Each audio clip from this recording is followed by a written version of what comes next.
Bismillahirrahmanirrahim. Bismillah.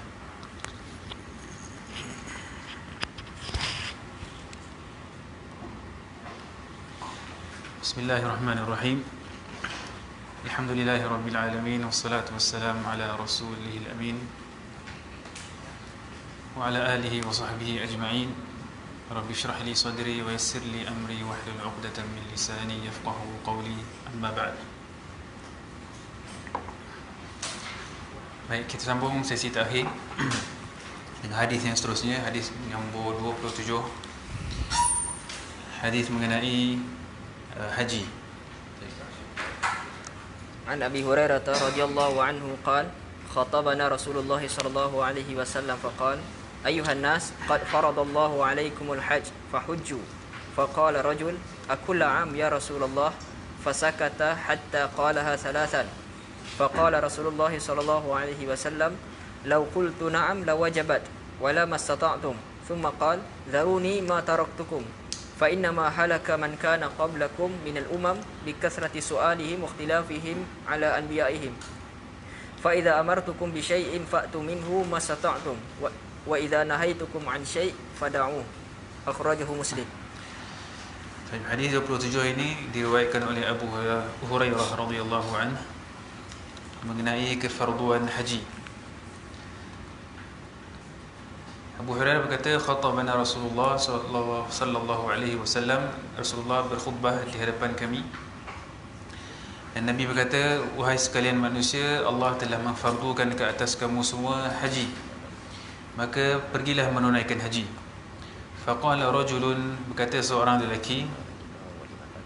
Lelaki ini namanya Al-Aqra' bin Habis. Al-Aqra' bin Habis. Lelaki ini bertanya, akullu 'amin ya Rasulullah, setiap tahun ke kita kena haji? Fasakata hatta qalaha thalatha. Nabi diam, tidak menjawab sehinggalah lelaki ini mengulang soalan dia sebanyak 3 kali.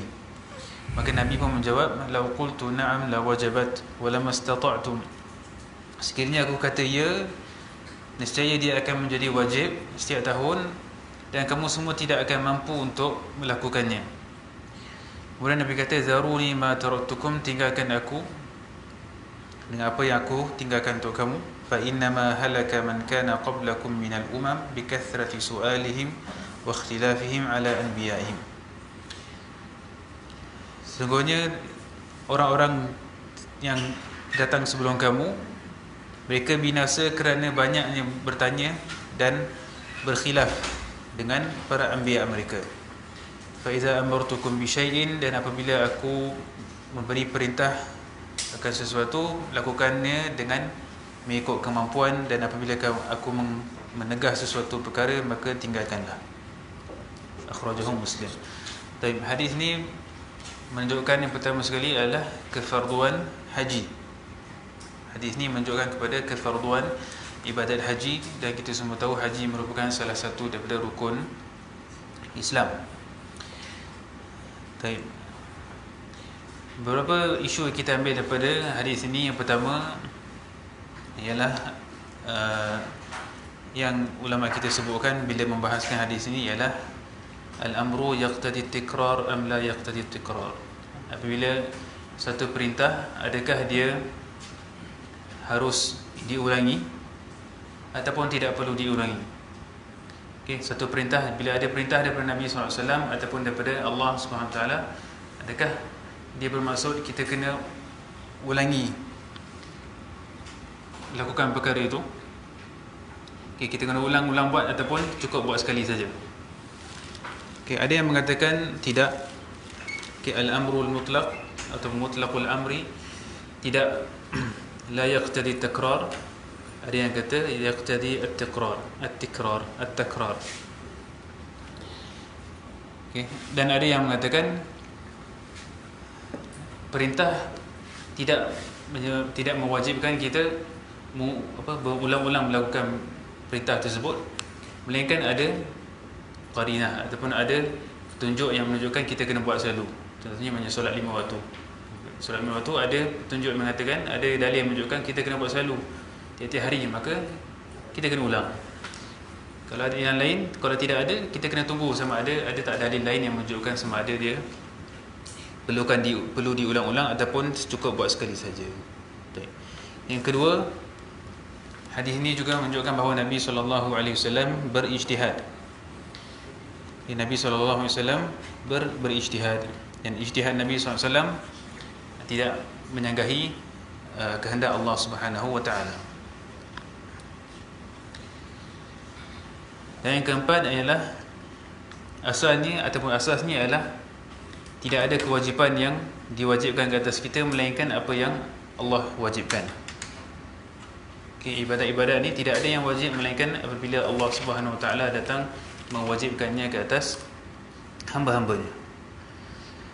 Yang kelima atau yang keempat, Nabi SAW sebutkan, fa idza amartukum bi syai'in fa'tu minhu mastata'tum. Apabila aku perintahkan kamu semua untuk melakukan sesuatu, buatlah mengikut kemampuan kamu. Buatlah mengikut kemampuan kamu. Okey. Jadi dalam bab al-ma'murat, perkara-perkara yang diperintah, perintah-perintah daripada Allah ataupun daripada Rasul, kita buat mengikut kemampuan kita. Okey, kalau tidak mampu, maka kita buat apa yang kita mampu, yang tak mampu tu kita dimaafkan daripada melakukannya. Contohnya dalam solat, kalau kita tak boleh, mana yang kita mampu, bahagian mana solat yang kita mampu buat, kita buat. Dan bahagian mana yang kita tak boleh buat, kita buat dengan mengikut kemampuan. Macam orang yang sedang solat, dia tak mampu untuk sujud, tapi dia mampu untuk berdiri, maka dia kena berdiri. Bila time sujud, dia tak mampu, dia buat apa yang dia mampu buat, duduk ke ataupun apa saja. Okey, maka lahirlah kaedah-kaedah yang dibuat oleh ulama kita. Al-masyaqqatu tajlibu at-taysir, al-maysur la yasqutu bil ma'sur, dan ada kaedah-kaedah lain yang menunjukkan bahawa kita buat perkara-perkara yang kita diperintahkan untuk lakukan mengikut kemampuan. Adapun perkara-perkara yang dilarang, kita kena jauhi. Semua bentuk larangan kita harus jauhi. Sebab larangan ni benda yang kita tak payah buat, bukan benda yang kita kena buat. Jangan buat je. Dia tak perlukan kepada effort untuk kita jauhi. Kita tak payah buat je. Okay. Jadi semua benda yang dilarang harus kita jauhi. Baik. Yang seterusnya, faedah yang seterusnya ialah banyak bertanya boleh membawa kepada ikhtilaf. Okay, Nabi sebutkan di sini, fa inna ma halaka man kana qablakum minal umam bikathrati su'alihim. Orang-orang yang terdahulu mereka sesat dan mereka binasa kerana banyaknya bertanya. Dan kemudian Nabi kata waqtilafuhum ala anbiya'ihim, dan mereka berkhilaf, berbeza dengan para anbiya mereka. Maka di sini menunjukkan bahawa banyak sangat bersoal, banyak sangat bertanya perkara-perkara yang tak berfaedah boleh membawa kepada kesesatan. Macam Bani Israel, bila tanya tentang sembelih lembu macam mana, tanya macam-macam, akhirnya yang menyusahkan mereka sendiri. Okay, kasratus soal, banyak sangat bertanya benda-benda yang tidak berfaedah boleh membawa kepada ikhtilaf, boleh membawa kepada seorang itu jauh dan terkeluar daripada jalan yang Allah Subhanahu Wa Taala nakkan kita berjalan di atasnya. Okey. Suatu ulama kita pun soalan-soalan yang tak penting mereka larang. Kan soalan contohnya macam kisah Imam Malik yang masyhur, bila orang datang tanya macam mana Allah istiwa. Allah Ar-Rahmanu 'ala arsy istawa, kaifa istawa? Ar-Rahman, Allah SWT beristiwa di atas arash, kan dalam ayat Quran. Kemudian lelaki ini tanya kepada Imam Malik, kaifa istawa, macam mana Allah beristiwa di atas arash? Imam Malik kata, tanya mengenai kaifiat adalah bid'ah. Dan tanya benda yang tak penting dan tak perlu ditanya adalah benda yang sangat ditolak dalam agama, dan dia boleh membawa kepada ikhtilaf.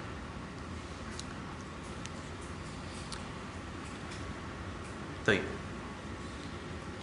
So itu beberapa faedah yang kita ambil daripada hadis ni.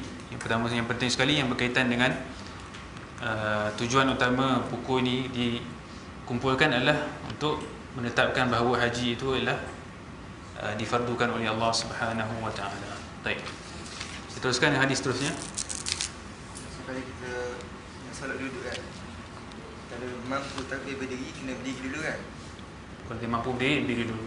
Tapi kalau macam yang solat sunat, macam tu juga. Macam solat sunat duduk kerana penat ke.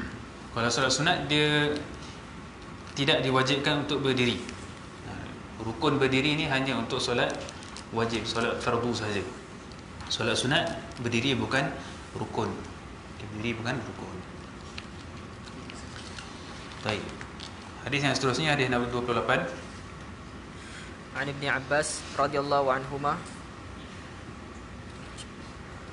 قال وقت رسول الله صلى الله عليه وسلم لأهل المدينة ذا الحليفة ولأهل الشام الجحفة ولأهل نجد قرنا ولأهل اليمن يلملم ولأهل العراق ذات عرق قال وهن لهن ولمن أتى عليهن من غير أهلهن فمن أراد الحج والعمرة فما كان دونهن فمن أهله وكذا فكذلك حتى أهل مكة يهلون منها أخرجه البخاري ومسلم. Okay, hadis 28 ni mengenai haji juga. Itu mengenai miqat. Mengenai miqat untuk ataupun mawaqit untuk haji. Okey, haji seperti mana kita semua tahu ialah ditunaikan di Mekah. Dan siapa yang nak menunaikan haji ataupun umrah, sebelum masuk ke dalam Mekah, dia kena lalu beberapa miqat. Dan miqat itu dia kena berihram. Berihram daripada miqat itu baru dia akan masuk Mekah untuk menunaikan haji ataupun umrah. Dan miqat ni adalah berdasarkan dari mana orang itu datang.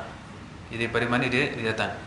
Okay, hadis ni kata Ibn Abbas qala waqata Rasulullah sallallahu alaihi wasallam, Nabi SAW menetapkan miqat untuk ahli Madinah. Untuk orang yang datang daripada Madinah, Zulhulaifah. Zulhulaifah ni adalah miqat bagi orang yang datang daripada Madinah. Okay, dan dia adalah miqat yang paling jauh sekali daripada Mekah. Miqat ni semua dekat je, dalam dekatlah dalam sejam kot daripada Mekah. Zulhulaifah ni dia jauh, dalam 3 jam daripada Mekah. Okey, ahli Madinah dia miqat ni ialah Zulhulaifah. Wali ahli Syam, daripada orang datang daripada arah Syam, Al-Juhfah. Untuk ahli Najd, orang datang daripada Najd. Najd ni dari Riyadh dan semuanya. Qarn ataupun Qarnul Manazil. Okay, Qarnan ataupun nama penuh dia Qarnul Manazil. Wali ahli Yaman, dan orang yang datang daripada belah Yaman, Yalamlam. Wali ahli Iraq, dan untuk orang-orang yang datang daripada Iraq, Zat Irq. Kemudian Nabi SAW lepas dah sebutkan semua tempat-tempat ni, Nabi kata hunna lahun waliman ata alaihinna min ghairi ahlihin. Hunna lahun maksudnya orang yang datang daripada tempat-tempat ni, daripada Yaman, daripada Najd, daripada Madinah, daripada Syam, okay, orang-orang tempatan di situ, mereka bermiqat di sana. Mereka miqat daripada tempat-tempat yang ataupun orang yang datang daripada arah Yaman, arah Najd, arah Syam, arah Iraq, semua tu, mereka akan bermiqat di tempat-tempat yang Nabi dah tetapkan tadi. Okey. Waliman ata alaihinna min ghairi ahlihin, dan juga orang yang datang daripada yang lalu di situ. Maksudnya kalau orang tu dia berasal daripada Yaman. Dia orang Yaman. Tapi dia nak datang ke Mekah, dia singgah Syam dulu. Dia Yaman. Dia orang Yaman. Tapi dia pergi Syam. Lepas Syam tu baru dia nak pergi buat umrah. So dia akan datang Mekah tu melalui Syam. Jadi dia akan ikut miqat orang Syam. Dia tak ikut daripada mana dia berasal. Dia ikut miqatnya ialah miqat daripada mana dia datang. Dari mana dia datang. Okey, kita orang Malaysia ni kita punya miqat pada Qarnul Manazil. Qarnul Manazil sama dengan orang Najd. Sebab ini Mekah, kata ni Mekah sini Najd, Riyadh apa semua tu. Malaysia semua kat sini. Ke timur lagi, di timur. Okay, so kita lebih kuranglah selari dengan Najd dengan Riyadh. So kita akan lalu ke sini untuk ke Mekah. So kita dikira sebagai miqat kita sama dengan miqat orang Najd, iaitu Qarnul Manazil.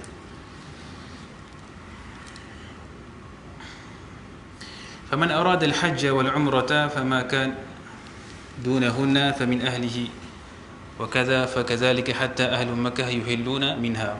Orang yang kurang daripada orang yang duduk di antara miqat dengan Mekah.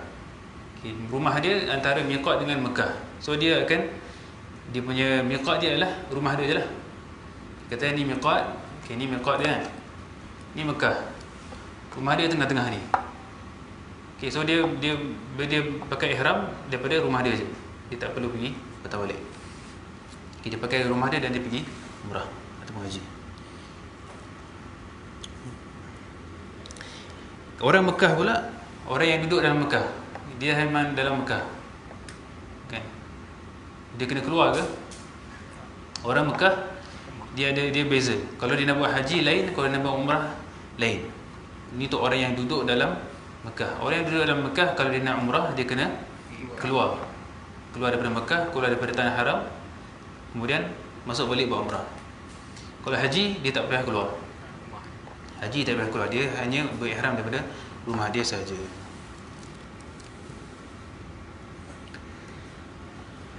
Baik. So ni adalah hadis ni menetapkan miqat untuk semua orang yang datang daripada tempat-tempat yang berbeza. Cumanya satu kat sini, zatu irqin, untuk orang ahli Iraq ataupun orang yang datang daripada arah Iraq. Ulama khilaf sama ada ini Nabi SAW yang tetapkan ataupun Umar. Ramai yang menyebutkan bahawa ini adalah ijtihad daripada Umar radhiyallahu anhu, dan semua orang terima ijtihad Umar.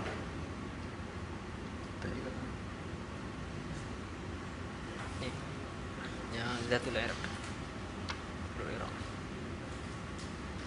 Jadi orang yang nak menunaikan umrah dan haji, dia kena make sure yang dia pakai ihram dan dia niatkan ihramnya sebelum dia melepasi miqat ini. Sebelum dia melepasi miqat. Baik. Hadis yang seterusnya. An Abi Hurairah radhiyallahu anhu qala naha Rasulullah sallallahu alaihi wasallam an bai'il hasah wa an bai'il ghadir. Akhrajahu al-Bukhari wa Muslim. Tadi hadis yang ketiga 29. Hadis 29 mengenai bab al-buyu', bab jual beli, muamalat. Dan dia menyebutkan tentang salah satu muamalat yang dilarang di dalam Islam. An Abi Hurairah, daripada Abi Hurairah radhiyallahu anhu, qala naha Rasulullah sallallahu alaihi wasallam, Nabi SAW melarang an bai'il hasati wa an bai'il ghadir ataupun bai'il gharar. Nabi melarang jual beli yang nama dia bai' jual beli al-hasad. Al-hasad daripada perkataan hasad, maksudnya apa? Batu. Wa an bai'il ghadir, bai' yang gharar. Okey. Bai'il hasad ni maksudnya ada banyak tafsiran. Antara yang disebutkan ialah bai'il hasad maksudnya kita baling batu. Katakan ni batu, ada banyak baju itu, nak beli baju yang mana, kita baling batu. Batu ni kena baju mana? Baju tu lah aku beli. Okey, benda tu dilarang sebab ada gharar. Gharar apa dalam sebenarnya? Ketidakpastian. Okey, so kita dalam Islam membeli berjual beli tidak boleh ada al-gharar. Tidak boleh jual beli benda yang gharar, yang tidak pasti. Maksudnya barang yang kita nak beli tu mesti dah pasti apa yang kita nak beli. Kita bayar, kita keluarkan duit ini sebagai pembeli, kita keluar duit untuk beli apa. So benda tu mesti dah jelas apa yang kita nak beli. Tak boleh benda yang aku nak beli RM10, beli baju yang mana-mana yang batu ni kena. Tak boleh. Okay, benda tu mesti pasti. Okay, jadi semua barang-barang yang tak ada kepastian, yang ada gharar, maka tidak boleh, dilarang. Contohnya bai'ul hasad dalam ni. Contohnya dalam hadis lain, bai'ul ma'dum, jual benda yang tak wujud. Jual benda yang tak wujud pun tak boleh benda yang majhul, benda yang tak tahu apa benda secara detail, secara temannya tak tahulah, kita masih orang pembeli ni tak tahu lagi apa yang dia belikan, ataupun benda yang kita tak tahu boleh dapat ke tak sure boleh dapat ke tak. Kita beli benda yang kita tak sure lagi sama ada boleh dapat ataupun tidak, dan lain-lain, banyak lagi jenis-jenis jual beli yang diharamkan kerana ilahnya ialah al-gharar. Ilahnya ialah al-gharar. So ulama kita kata bai'ul gharar, menjual benda yang gharar adalah muharram.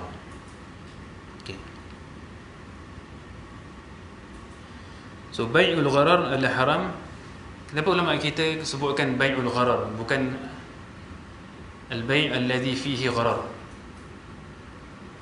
Bai' jual beli yang ada padanya gharar.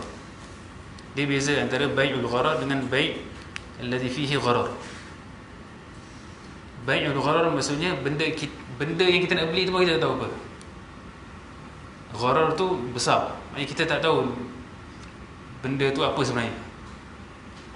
Al-bai' alladhi fihi gharar, bai' jual beli yang ada gharar, itu dimaafkan. Semua jual beli ada gharar, ada benda yang kita tak tahu. Bila kita beli kereta, kita tahu semua benda yang dalam kereta tu, jenis paku dia, jenis skru dia, jenis meter dia, apa semua kita tahu. Kita tak tahu. Yang tahu benda yang penting-penting lah kita tahu. Benda yang kecil-kecil kita tak tahu. Itu gharar juga, tapi gharar yang kecil yang dimaafkan. Tapi kalau kereta apa pun kita nak beli, kereta apa kita nak beli pun kita tak tahu, itu gharar yang besar yang tidak dimaafkan. Jadi jual beli itu diharamkan.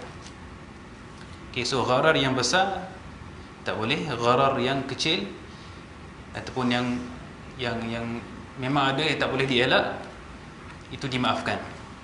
Contohnya kalau kita beli buah kan, kita beli mangga, kita tak tahu dalam dia manis ke busuk ke kan, semua tu gharar juga, tapi gharar tu gharar yang tak boleh dielakkan. Tu takkan tak boleh makan mangga kan, terbikai, durian.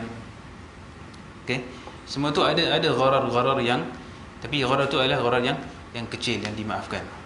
Okey, yang tidak dibenarkan ialah gharar yang besar, yang boleh ada efek yang besar pada jual beli. Kita beli telur kan, kita beli telur kedai, bukan tahu dalam dia elok ke tak kan, semua tu gharar, tapi gharar yang tak boleh dielakkan. Baik.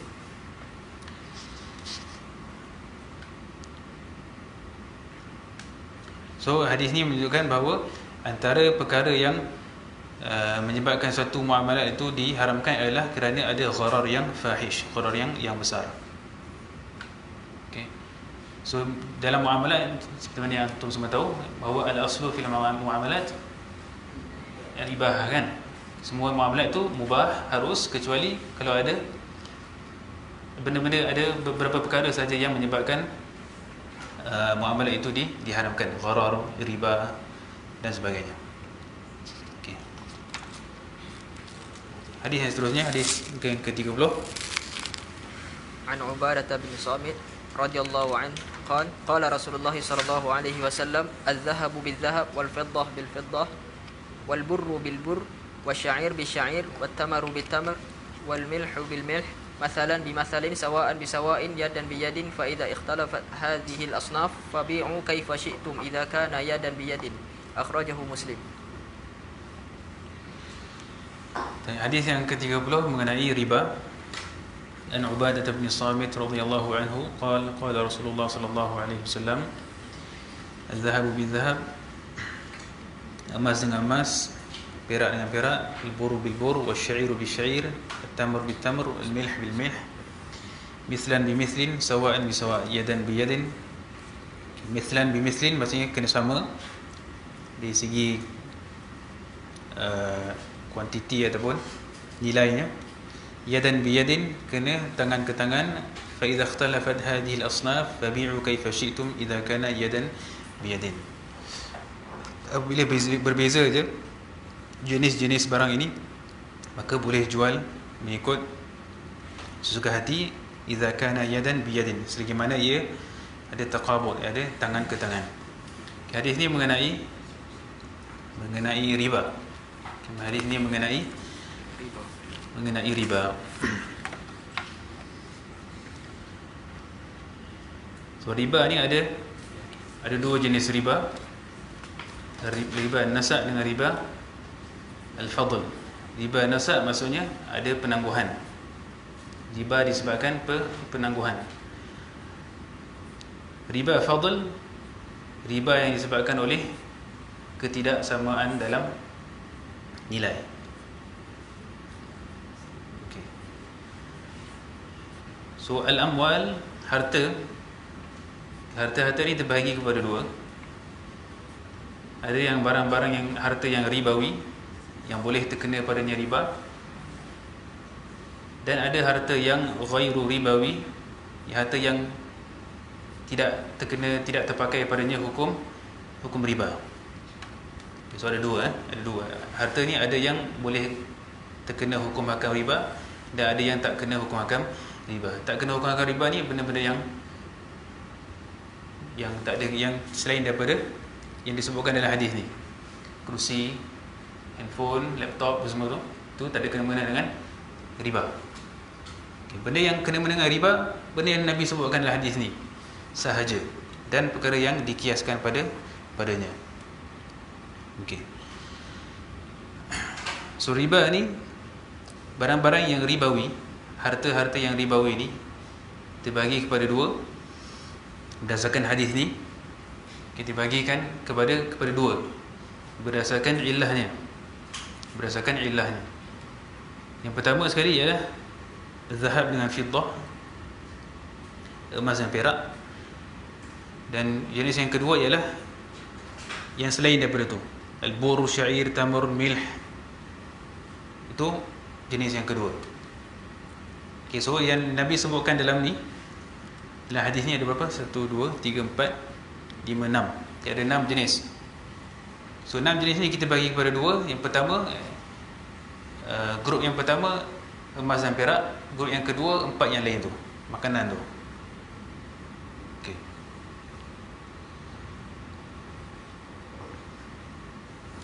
So dua bahagian ni dipanggil apa? Sinf. Apa dia? Asnaf.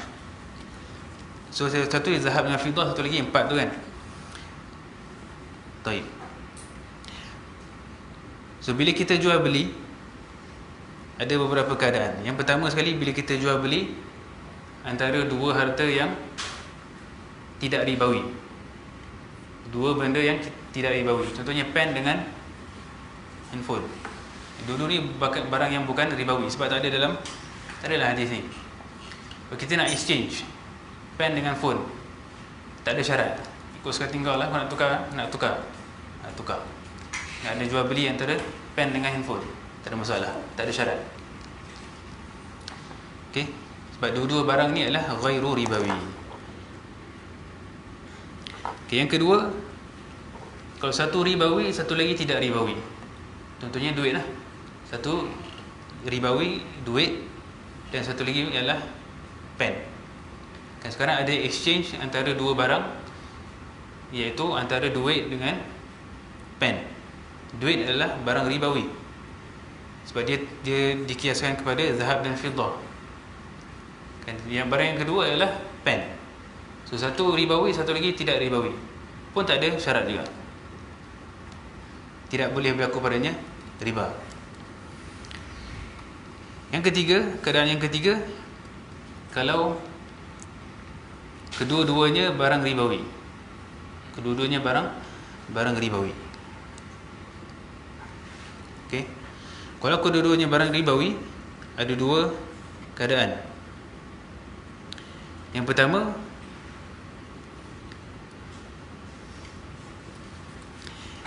pertama ialah berbeza illah.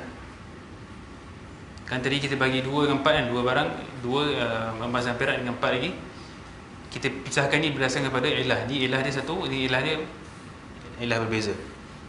Okey, so sekarang kita nak beli barang antara, setelah kita ambil satu daripada sini, emas ataupun duit. Kan? Dan kita nak exchange dengan barang ribawi lain, iaitu bur. Yang sebut sini bur ke milh ke syair ke, kita nak tukar. Pun tak ada syarat. Tak ada syarat. Okey. Yang akan ada syarat bila ilahnya sama. Maknanya 2 dengan 4 ni, 2 ni kita nak tukar exchange antara 2 ni. Dengan yang 4 ni kita nak exchange antara sama dia. Okey. Ada syarat. Yang pertama, ada dua keadaan. Keadaan yang pertama, ittihadul jins. Ittihadu al-jins. Okey, sekarang ni kita ada pertama sekali yang 2 tadi tu kan. Apa? Emas dan perak satu grup. Grup yang kedua 4 tadi kan. Okey, sekarang ni kita nak exchange antara 2 benda yang sama. Dia sama illah dan sama benda yang sama. Contohnya emas dengan emas. Emas dengan emas ataupun perak dengan perak. Ataupun ringgit dengan ringgit. Okay, so dia kena apa? Dia kena ada 2 syarat. Iaitu dia kena sama nilai dan dia kena on the spot. Okay. Mislan bi mislin, dan syarat pertama, syarat yang kedua yadan bi yadin. Tangan ke tangan, maksudnya kena on the spot. Beli emas dengan emas kena sama. Okay, yang kedua, keadaan kedua, ikhtilaful jins. Okey. Berbeza bendanya. Ilahnya sama, grup yang sama 4 tadi dengan 2 tadi. Grup yang sama tapi bendanya lain. Contohnya yang 4 tadi tu kan ada milh, syair, bur dengan tamr. Dan sekarang kita nak exchange antara milh dengan tamr contohnya. Ilahnya sama sebab dia satu grup, tapi bendanya berbeza, milh dengan tamr. Yang benda yang berbeza. So bila benda berbeza tapi ilahnya sama, grup yang sama, maka kena ada satu syarat iaitu at-taqabu. Kena on the spot. Kena on the spot. Sama juga dengan grup ni, yang 2 tadi. Emas dengan perak ataupun duit. Semuanya ilahnya sama. So bila kita nak tukar duit dengan emas, dia 2 benda yang berbeza tapi ilahnya sama. So dia kena ada satu syarat iaitu at-taqabu. Dia kena on the spot. Okey, emas dengan perak, emas dengan duit, perak dengan duit dan seterusnya. Baik.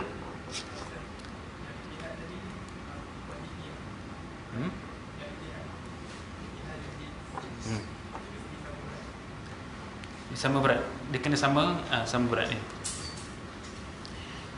Nilai dia sama. Baik. Hadis yang seterusnya, hadis 31. عن عبد الله بن عمر رضي الله عنهما قال قال رسول الله صلى الله عليه وسلم من أعتق شركا له في عبد فكان له مال يبلغ ثمن العبد قوم عليه قيمة العدل وأعطى شركاءه حصصهم وعتق عليه العبد وإلا فقد عتق منه ما عتق أخرجه البخاري ومسلم. Baik. Hadis ni berkaitan dengan apa dia? Hamba lah. Hamba abdi zaman kita tak ada. Baik. Daripada Abdullah bin Umar radhiyallahu anhuma qala qala Rasulullah sallallahu alaihi wasallam man a'taqa syirkan lahu fi 'abdin. Barang siapa yang membebaskan bahagian dia dalam satu hamba. Okey, hamba ni dia macam barang. Okey, hamba ni hukum ada macam barang. Kita layan dia memang macam barang. Okey. So hamba ni boleh ada lebih daripada satu tuan. Okey, so man a'taqa syirkan lahu fi 'abdin. Barang siapa yang membebaskan bahagian dia. Katalah Abdullah nama. Izzat memiliki hamba, dia ada hamba ni, dia memiliki 30% daripada hamba tersebut. Okey, so dia nak bebaskan 30% daripada share dia terhadap hamba ni, dia nak bebaskan. Dia nak jual, dia nak bebaskan hamba dia. Fakana lahu malun yablughu thaman al-'abdi. Dan Izzat ni dia orang kaya. Okey, dia orang kaya masya-Allah. Dia mampu untuk membebaskan, dia ada duit untuk membayar nilai hamba ni. Okey. Quwima alaihi qimatal adli.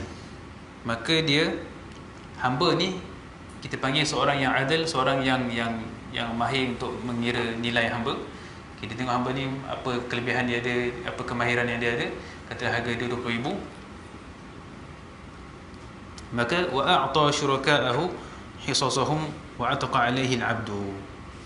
Okey, maka sebabkan Izzat ni orang kaya, dia mampu untuk bayar 20,000, dia wajib untuk bayar keseluruhan 20,000 tu kepada orang lain yang memiliki hamba ni. Kan Izzat tadi dia memiliki 30% dia daripada hamba tu, lagi 70% Saiful ni milik Saiful. Okey, so dia kena bayar kepada Saiful 70% tu supaya hamba ni bebas, sebab Izzat ni kaya, maka hamba tu pun bebas. Wa illa faqad ataqa minhu ma ataq. Wa illa maknanya kalau Izzat ni tak kaya, dia tak mampu nak bayar 20,000, dan dia hanya nak lepaskan dia punya share daripada hamba tu 30% dia nak lepaskan, dan dia tak mampu nak bayar 20,000. So hamba ni tinggallah 70% daripada dia hamba, 30% daripada dia tidak hamba. Okay? 30% daripada hamba ni adalah dia tidak hamba, dia hanya seorang hamba 70% saja. Okay.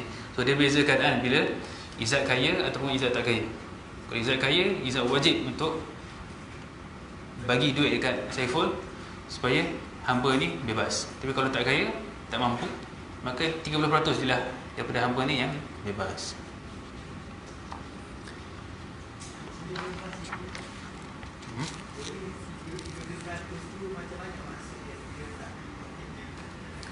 Dia macam tu lah, tak boleh buat kerja. Betul? Maknanya dalam katalah dalam seminggu tu 30% dalam seminggu tu dia bebas, dia tak payah kerja. Off day. Dia off day.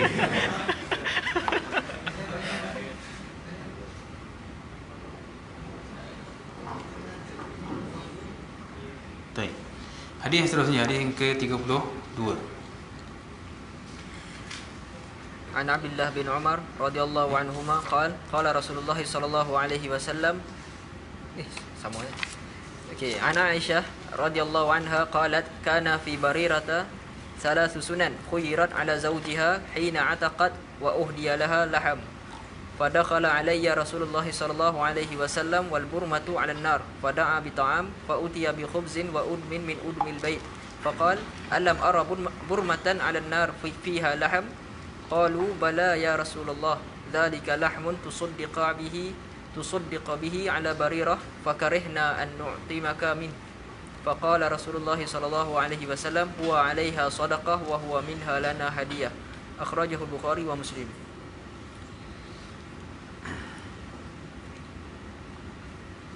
daripada Aisyah radhiyallahu anha qalat kana fi Barirah 3 sunan. Okey, Barirah ni dia daripadanya kita belajar 3 perkara. Ada 3 sunnah yang disyariatkan kerana Barirah, kerana kes Barirah. Yang pertama, khuyyirat ala zawjiha hina ataqat. Itu yang pertama, khuyyirat ala zawjiha hina ataqat. Barirah ni dulu dia hamba, dan suami dia Mughith pun hamba. Kemudian Barirah ni dia bebas, dia dibebaskan daripada menjadi seorang hamba.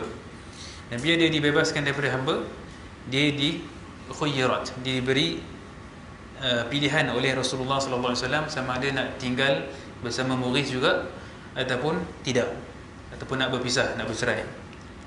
Okey, jadi hamba yang perempuan yang hamba kepada suami yang hamba, bila perempuan itu dah bebas, dia diberi pilihan sama ada nak masih lagi duduk di bawah suami dia yang hamba ataupun dia nak berpisah.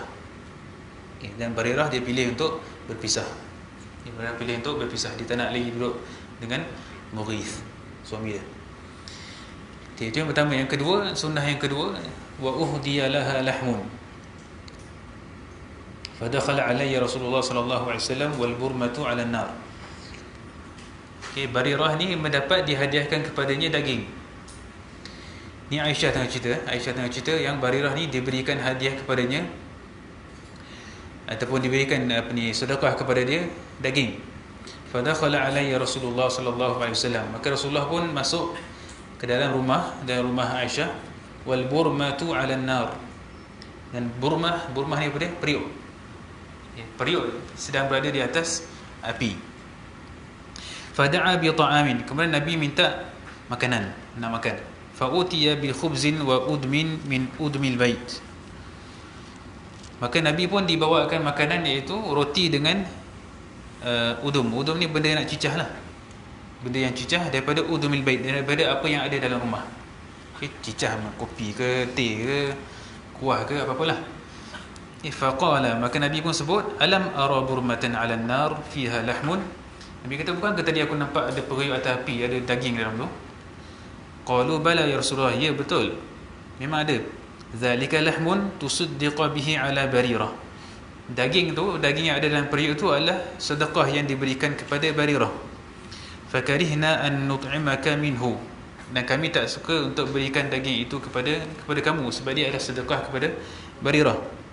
Faqala Rasulullah sallallahu alaihi wasallam, maka Nabi pun sebut, huwa 'alaiha sadaqatun wa huwa minha lana hadiyah. Daging itu adalah sedekah kepada Barirah, tapi bila Barirah beri kepada kita, dia jadi hadiah. Dan Nabi SAW boleh makan daripada hadiah, Nabi tak boleh makan daripada sedekah.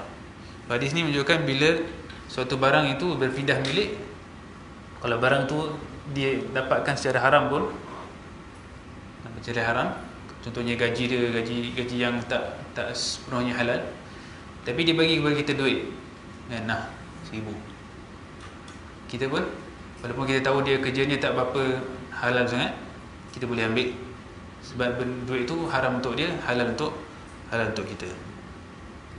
Baik. Melainkan kalau duit tu dia curi lah, kalau kita tahu duit tu dia curi daripada member dia, kita pun ambil juga, masih tak boleh. Kalau kita tahu duit tu, barang tu lah dia curi daripada kawan dia, kita kena bagi balik ke kawan dia. Baik, hadis yang ke-33.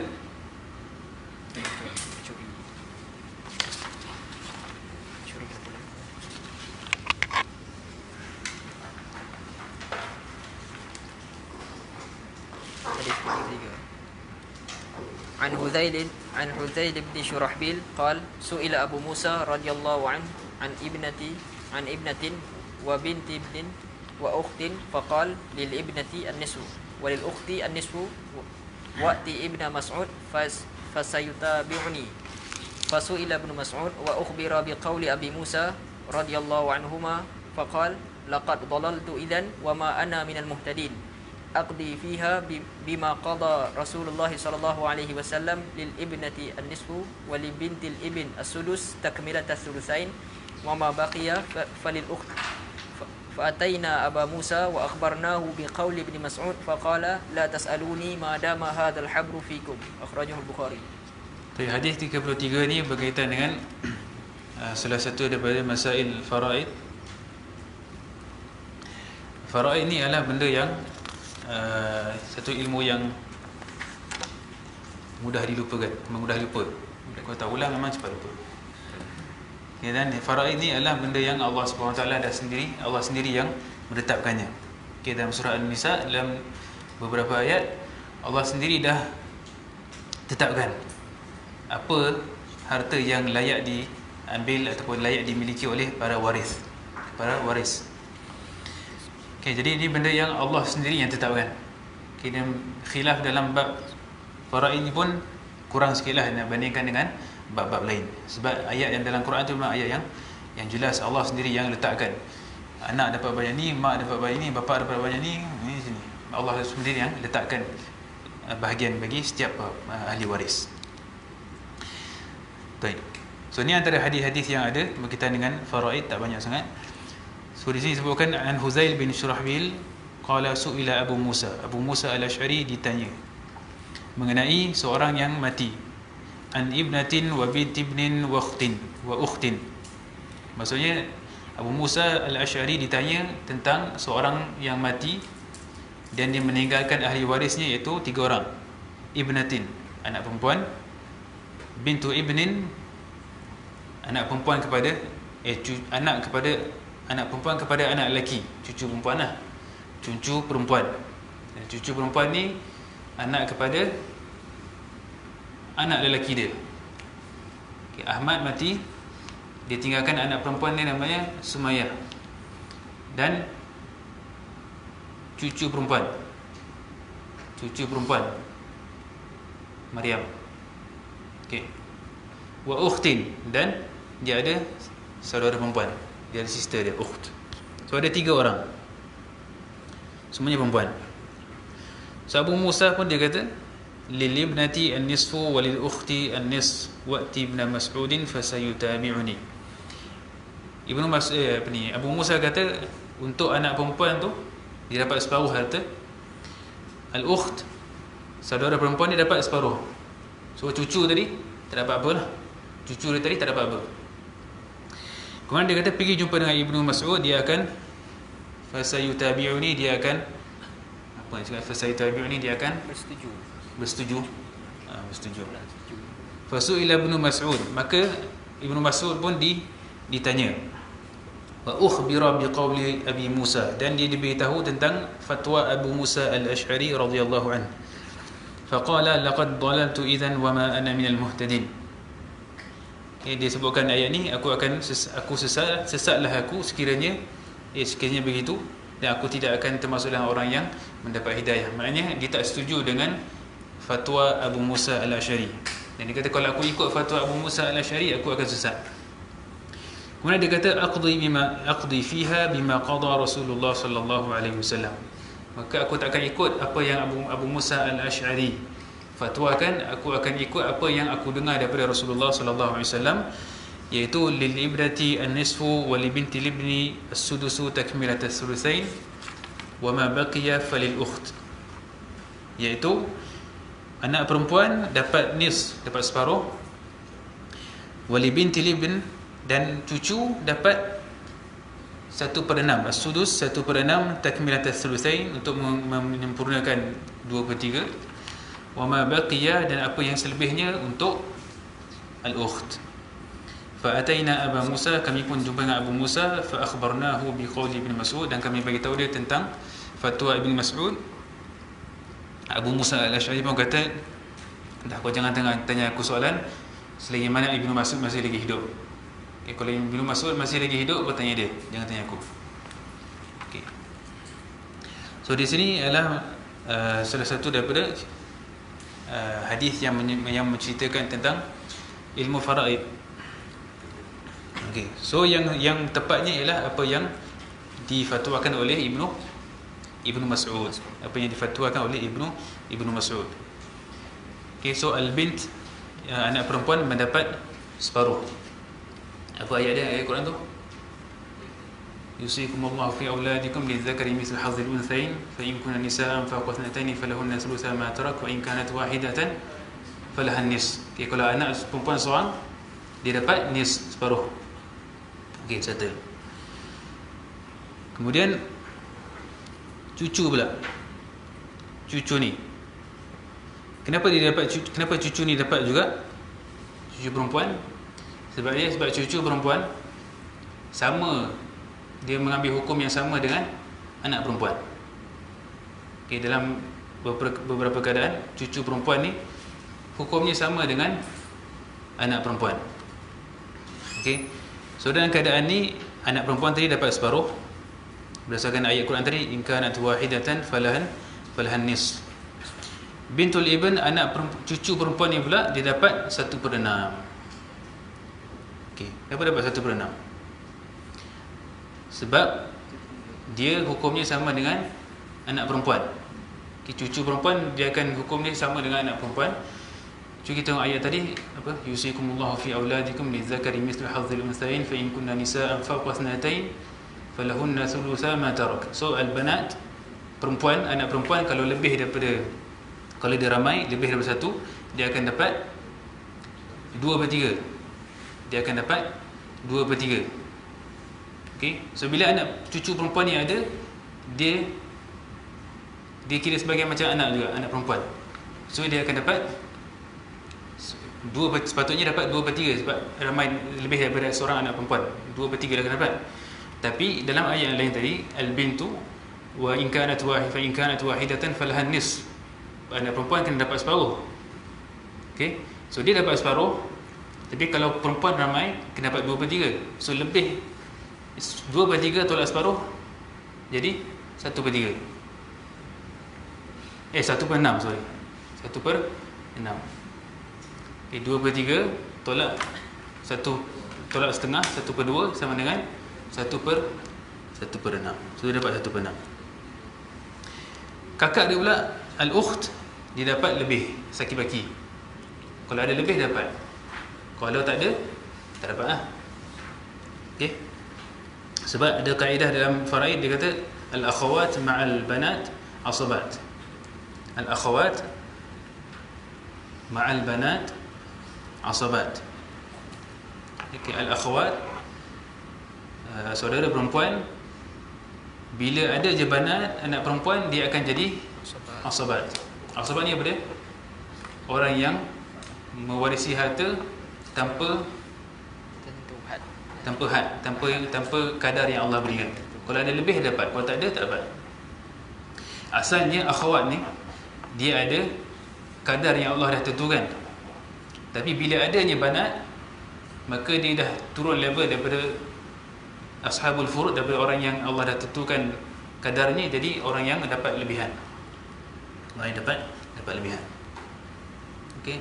So kaedahnya al-akhawat ma'al banat, maknanya kalau dalam satu keadaan tu ada akhwat dan ada banat, akhwat tu akan jadi asabat, itu orang yang mewarisi harta secara dapat saki baki lebih. Okey, kalau tak ada lebih tak dapat. Baik. Hadis yang seterusnya 34. عن أبي هريرة رضي الله عنه أن النبي صلى الله عليه وسلم قال لا تنكح الأيم حتى تستأمر ولا تنكح البنت حتى تستأذن قالوا يا رسول الله وكيف إذنها قال أن تسكت أخرجه البخاري ومسلم. Daripada Abu Hurairah radhiyallahu anhu bahawa Nabi SAW sabda, ini berkaitan dengan nikah. La tunkahul ayyimu hatta tustamar. Tidak dinikahi al-ayyim, janda. Al-ayyimu di sini maksud al-thayyib, janda. Hatta tustamar, sehinggalah dia perintahkan, sehinggalah diminta perintah daripadanya. Maknanya perempuan yang janda, kalau dia nak kahwin sekali lagi, dia sendiri kena cakap aku nak kahwin dengan dia. Okay? Kalau tak ada perintah daripada dia, tak boleh kahwin. Wala tunkahul bintu hatta tusta'zan. Dan al-bintu iaitu dalam riwayat lain al-bikru, perempuan yang bukan janda apa? Dara. Perempuan yang ada dara, kalau dia nak kahwin mestilah minta izin daripada dia. Okay. Perempuan yang janda mestilah diminta arahan daripadanya. Perempuan yang janda, perempuan yang anak dara, mesti diambil izin daripadanya. Qalu ya Rasulullah, mereka tanya wahai Rasulullah, wa kaifa iznuha, bagaimana dia memberi izin? Antaskut. Okay, antaskut, untuk dia senyap.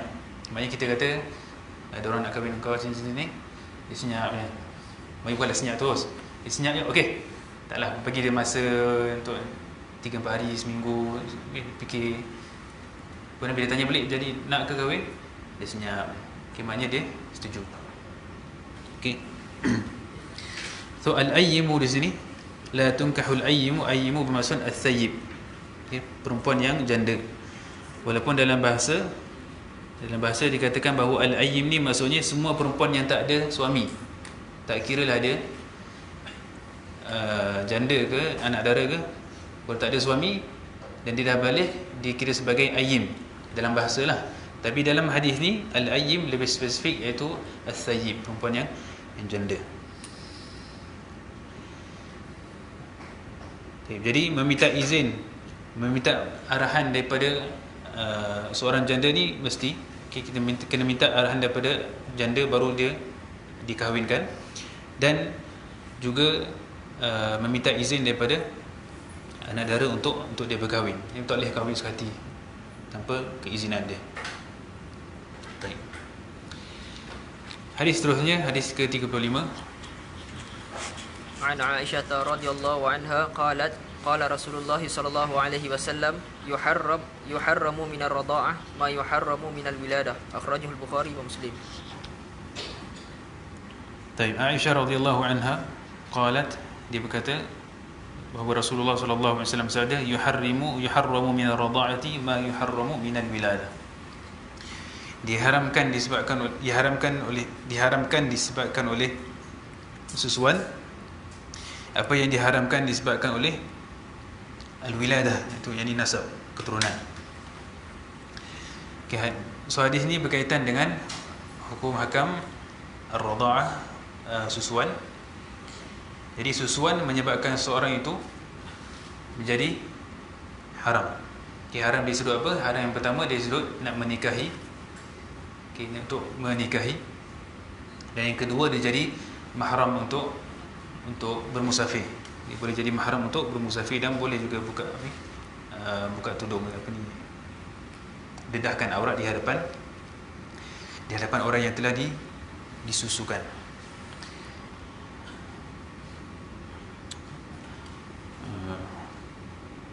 Baik. So ar-radha'ah, menyusukan, dia mengharamkan seorang itu untuk berkahwin dengan, contohnya anak lelaki, seorang budak disusukan oleh seorang perempuan, maka dia jadi anak susuan kepada perempuan tersebut, dan dia tidak boleh berkahwin dengan perempuan tu. Okay, dia jadi mak susuan dia. Dan segala hubungan dengan adik-beradik perempuan tu, katalah budak tu nama dia Muaz. Okay, budak ni nama dia Muaz.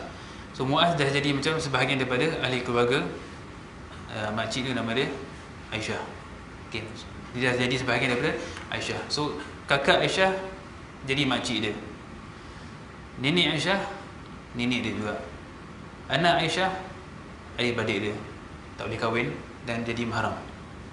Okay, so yang kena mana Muaz ni je. Katakanlah Muaz ni ada adik-beradik lain, Ali, Osman, Najib. Okay, dia ada adik-beradik lain.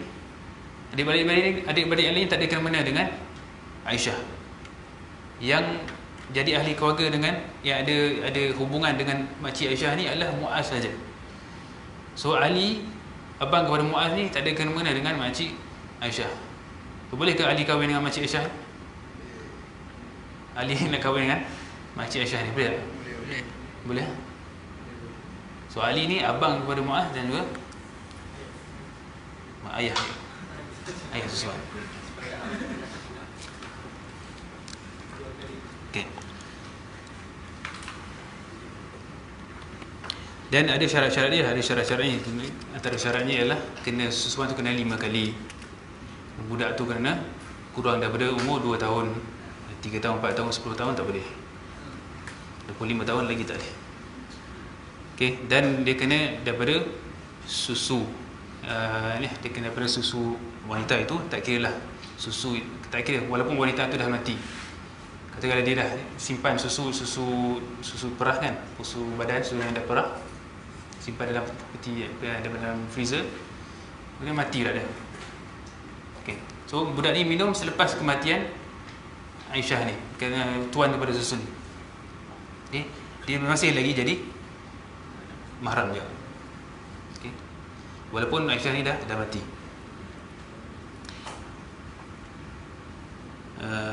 Baik.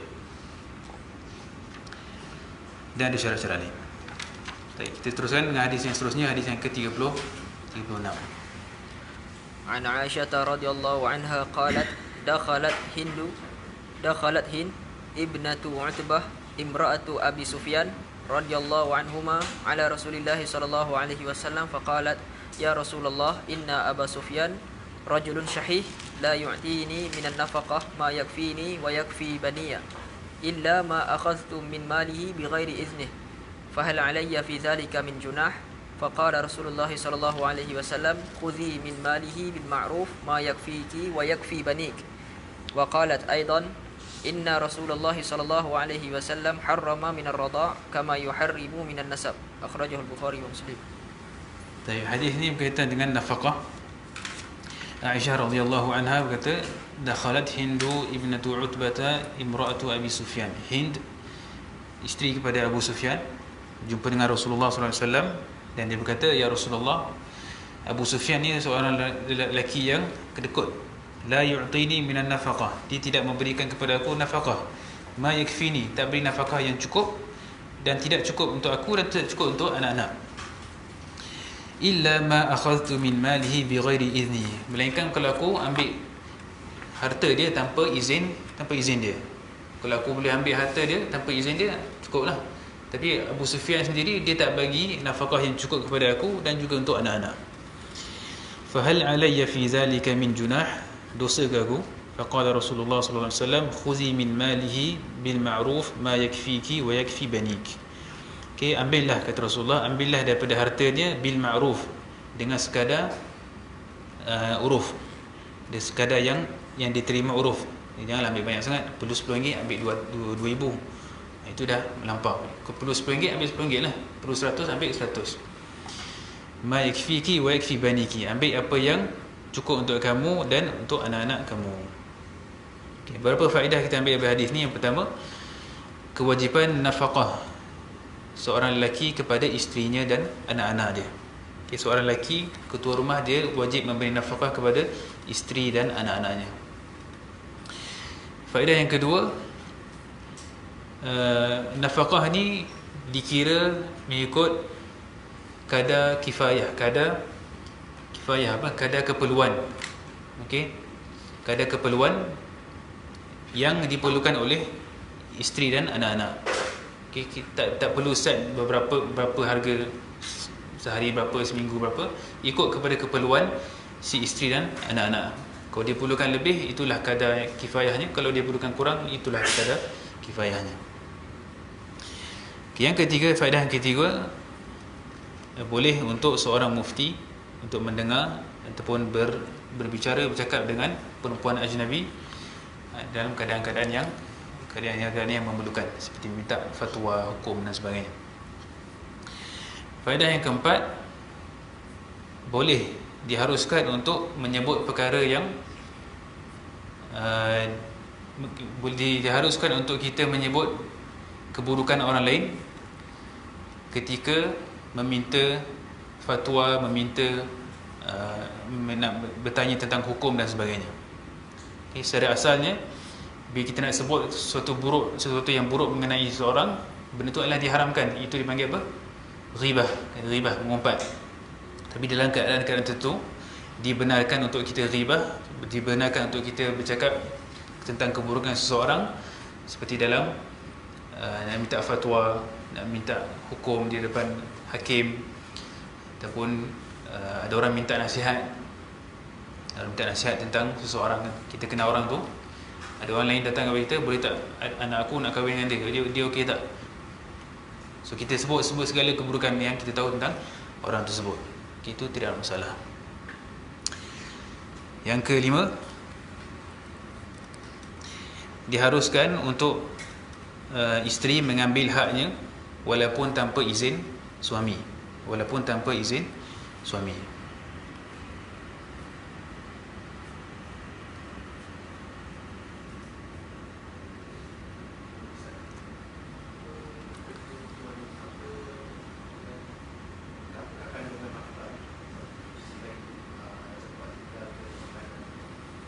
Dia yang basic lah, tempat tinggal, pakaian, benda yang asas yang semua manusia kena ada, dia kena provide, dia kena bagi. Yang list down, rumah, pakaian, makanan, ada yang sebut orang gaji. Okay, dan semua benda yang inilah yang secara uruf, semuanya kembali kepada uruf lah, apa yang menjadi basic needs untuk seorang isteri dan ataupun satu keluarga. Baik. Yang seterusnya, faedah yang seterusnya ialah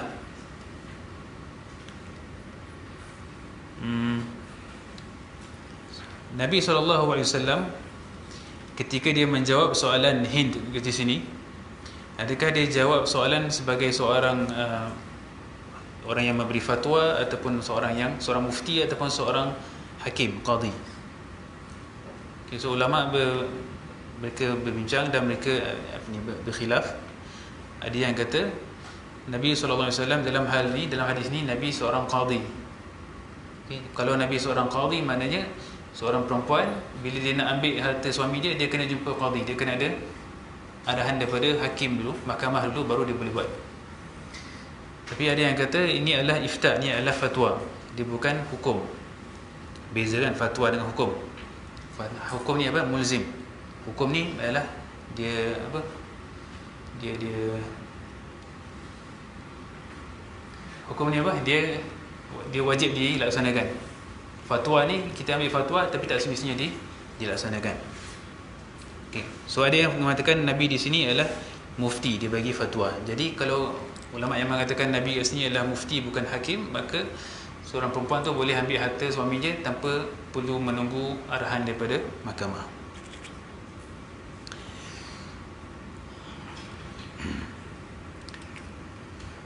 Dan yang terakhir sekali,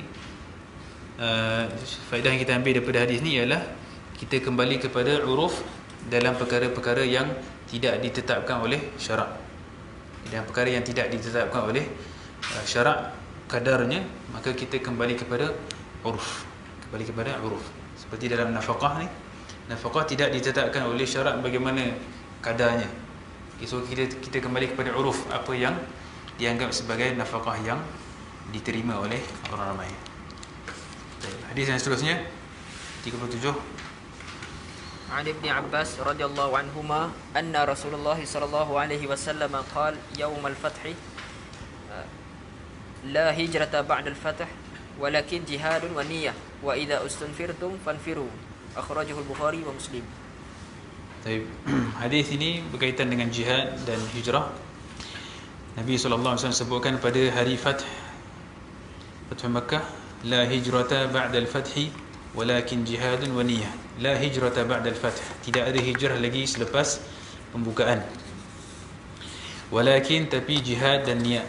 Wa idza stunfirtum fanfiru, dan apabila kamu dipanggil untuk berjihad, maka keluarlah berjihad. Okay. Hadis ni yang pertama sekali mengenai hijrah.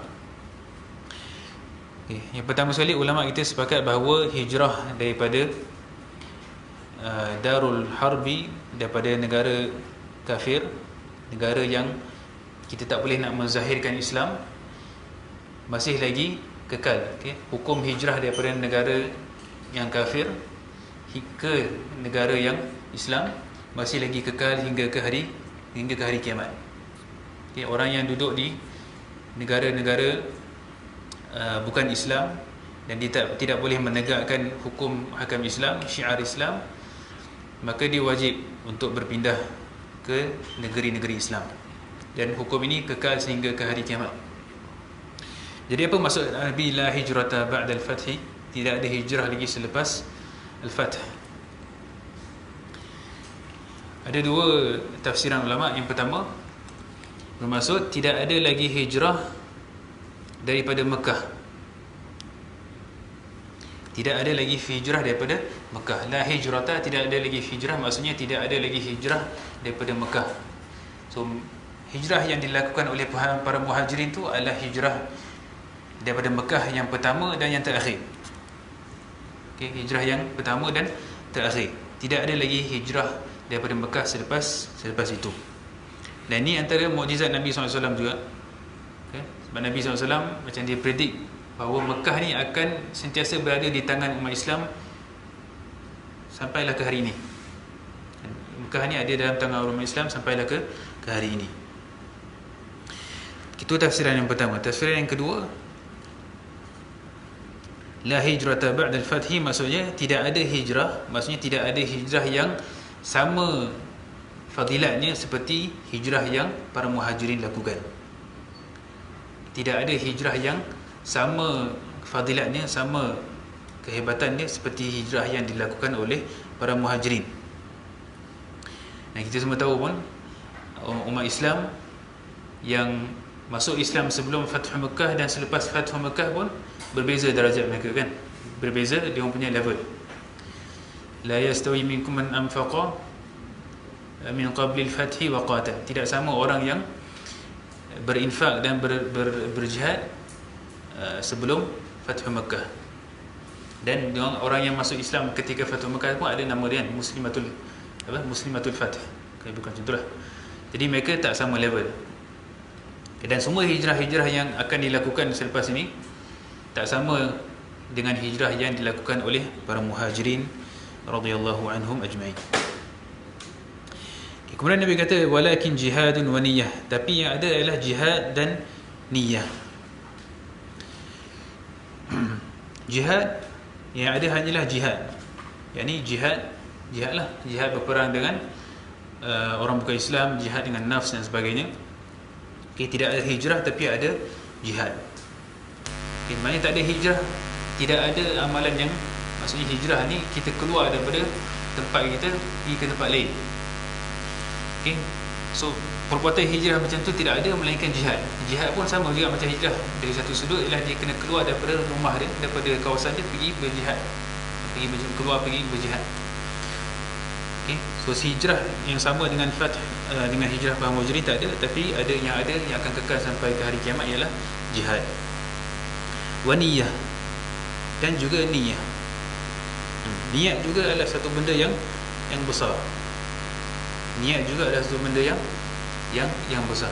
Jangan ingat benda niat ni adalah benda yang kecil. Dia adalah dengan niat kita boleh dapat ganjaran yang sangat-sangat besar. Sebab tu niat ni dipanggil apa? Tijaratul ulama. Tijaratul ulama. Ulama ni dia berjual beli ataupun dia bermuamalah dengan niat. Dengan ulama dia ada ilmu, dia tahu macam mana nak menggandakan pahala dengan menggandakan niat. Dan dengan satu amalan dia niat banyak, maka dia dapat ganjaran yang banyak. Dengan satu perbuatan tu dia niat macam-macam. Contohnya apa? Solat lah contohnya. Solat pada waktu solat, niatkan duha sekali, niat solat wudu sekali, niat sekali dengan taubat, dengan macam-macam. Maksudnya dia gabungkan banyak niat dalam satu amalan. Jadi niat dengan niat juga seorang tu boleh mendapat ganjaran yang besar. So, walaupun hijrah dah tak ada, tapi ada jihad dan ada niat, dan dua itu boleh juga mendatangkan ganjaran yang besar. Wa idza stunfirtum fanfiru, dan apabila kamu dipanggil untuk berjihad, fanfiru, maka keluarlah berjihad. Jadi di sini ada keadaan-keadaan di mana jihad itu menjadi wajib. Antaranya adalah apabila waliul amr, pemerintah panggil untuk berjihad.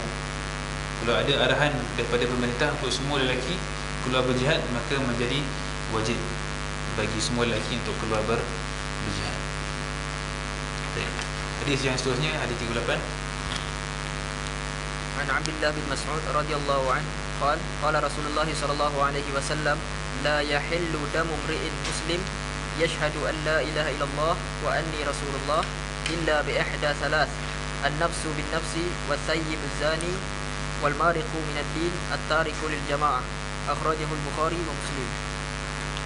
Hadis ni Ibnu Mas'ud meriwayatkan bahawa Rasulullah sallallahu alaihi wasallam menyebutkan la yahillu dam imri'in muslim, tidak halal menumpahkan darah seorang muslim yang bersyahadah bahawa la ilaha illallah Muhammadur Rasulullah, illa, kecuali bi ihda thalath, kecuali dengan salah satu daripada tiga perkara berikut.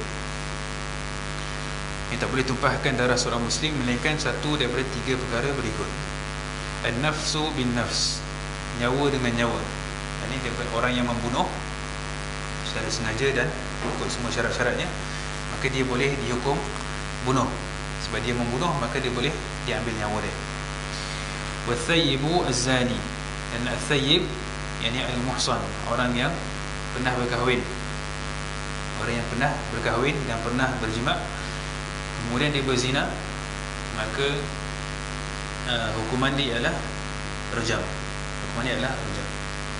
Wal mariqu min ad-dini at-tariku lil jamaah, orang yang al-mariqu min ad-din, yang keluar daripada agama, yakni yang murtad, dia juga boleh dikenakan hukuman bunuh.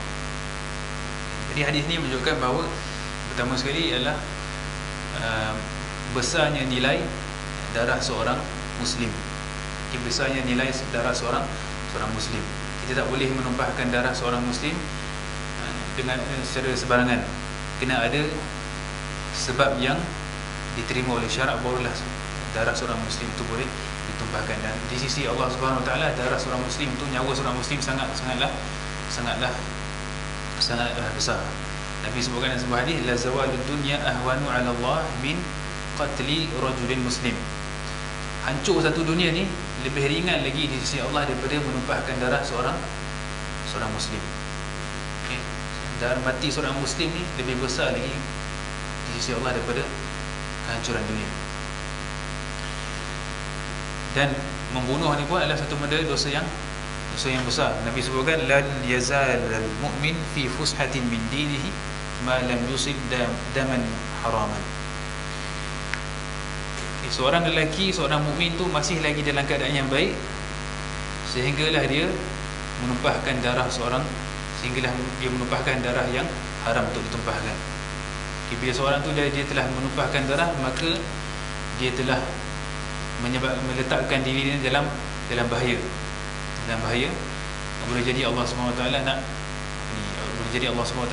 tutupkan hati dia dan tidak beri taufik kepada dia untuk melakukan amal soleh dan sebagainya.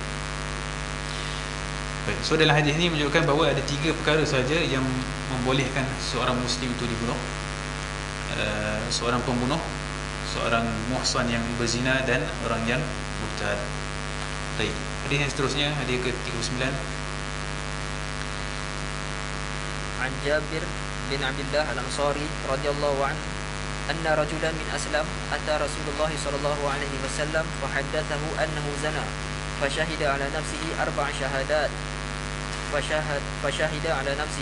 شهادات فأمر به رسول الله صلى الله عليه وسلم فرجم وكان قد أحصن أخرجه البخاري ومسلم.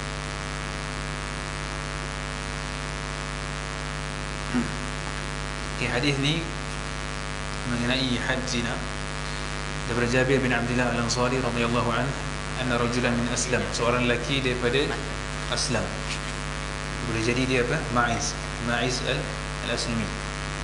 Ata Rasulullah sallallahu alaihi wasallam, dia datang jumpa dengan Nabi, fa haddathahu annahu zana, dan dia beritahu kepada Nabi bahawa dia telah berzina. Fa syahida ala nafsihi 4 syahadat, dan dia bersaksi ke atas diri dia sendiri 4 kali. 4 kali dia kata aku berzina, memang aku berzina. Fa amara bihi Rasulullah SAW, maka Nabi pun mengarahkan dia ni direjam. Wa kana qad ahsan. Sebab apa? Sebab dia dah jadi seorang yang muhsan. Itu ya, orang yang pernah berkahwin dan pernah berjima pada dalam nikah yang sahih, dan dia seorang yang baligh dan aqil, maka dia seorang muhsan. Dan orang muhsan yang telah direjam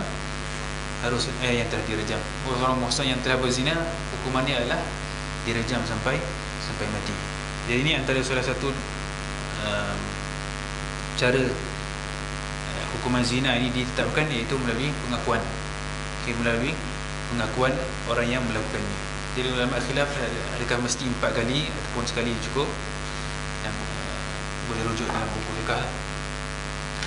Hadis yang terakhir, al-hadithul arba'un, عن عائشة رضي الله عنها عن رسول الله صلى الله عليه وسلم قال لا تقطع يد سارق إلا في ربع دينار فصاعدا أخرجه البخاري ومسلم. Hadis yang terakhir ini mengenai haddus sariq, had bagi orang yang mencuri,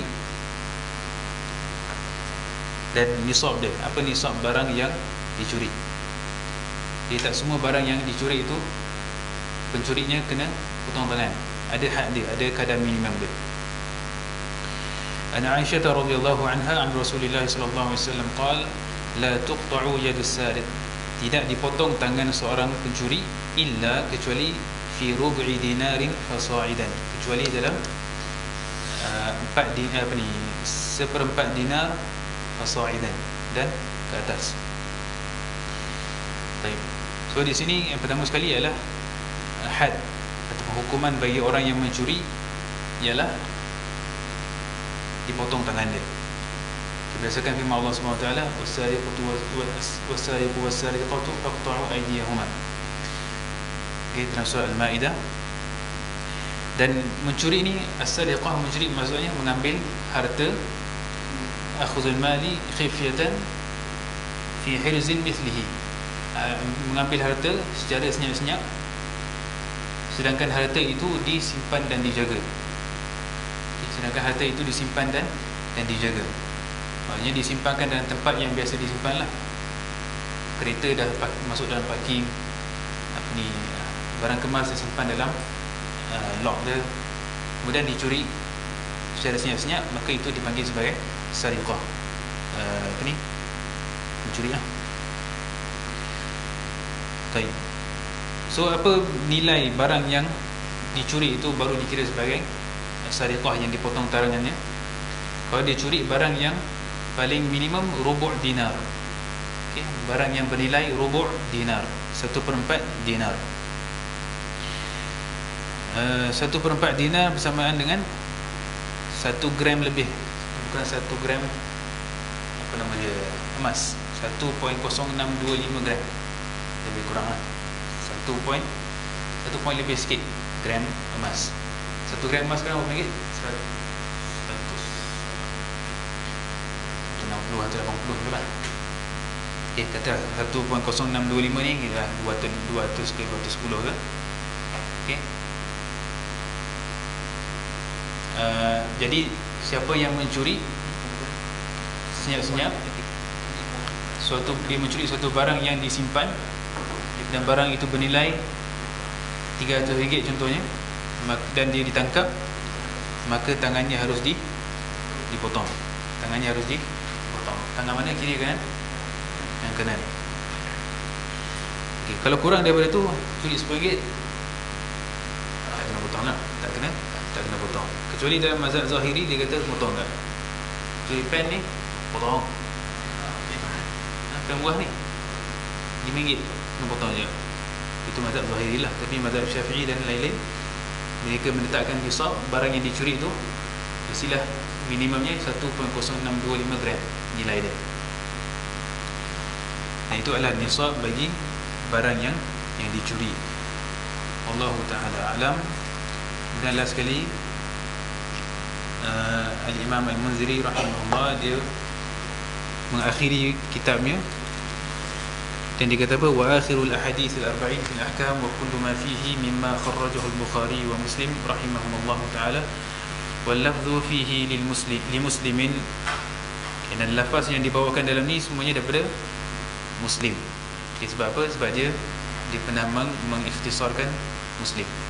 Wa akhtimuha bima khatama bihi al-Bukhari kitabahu, dan dia akhiri dengan sebagaimana Al-Bukhari mengakhiri kitabnya Sahih Al-Bukhari, wa huwa hadithu Abi Hurairah radhiyallahu anhu qala qala Rasulullah sallallahu alaihi wasallam kalimatani khafifatani 'ala al-lisan thaqilatani fil mizan habibatani ila ar-rahman subhanallahi wa bihamdihi subhanallahil azim. Dua perkataan yang ringan di atas lidah, berat di atas mizan, dicintai oleh Ar-Rahman, iaitu subhanallah wa bihamdihi dan subhanallah al-azim. Hadis ni diakhiri oleh Al-Imam Al-Muziri iktidaan bil Bukhari, mengikut Al-Imam Al-Bukhari. Jadi Al-Bukhari ni dia meninggalkan kesan yang sangat besar pada umat Islam. Sampai cara dia tulis pun semua ulama nak ikut. Okay. Bukhari dia ada kesan yang sangat besar pada umat Islam. Suatu musuh-musuh Islam pun banyak yang nak menjatuhkan Al-Imam Al-Bukhari dan sahihnya. Sama sekarang ni kan, ramai yang cuba nak memasukkan syak dan keraguan kepada kesahihan Al-Imam Al-Bukhari. Yang kata Bukhari tak wujud lah apa semua. Okay. Tapi Bukhari ni adalah dia punya kesan dia ke atas umat Islam sangat besar. Sampai cara dia mengkhatamkan buku ni pun orang nak ikut. Cara dia mulakan buku ni pun orang nak ikut. So dia punya hebatnya manzilah dia pada umat Islam. Dan Al-Bukhari menghabiskan kitabnya dengan hadis ni. Wallahu alam kenapa. Ada yang sebut sebab ada yang sebut kerana dia nak mengingatkan kita kepada mizan lah. Mizan disebutkan dalam hadis ni, saqilatani fil mizan, ya, berat pada al-mizan. So dia mengharapkan supaya apa yang dilakukan, dia mengumpulkan Sahih Bukhari itu memberatkan timbangan hasanat dia di atas mizan di hari kiamat nanti. Dan juga kita mengharapkan supaya apa yang dilakukan oleh Al-Imam Muziri di sini memberatkan mizan dia di hari kiamat nanti. Dan juga apa yang kita buat pada hari ini, membaca hadis-hadis ini, juga memberatkan mizan hasanat kita di hari kiamat nanti. Wassallallahu ala sayyidina Muhammadin wa ala alihi wa sahbihi wasallam walhamdulillahi rabbil alamin. Habis. Baik. Jadi kita habis. Minta maaf di atas segala kekurangan.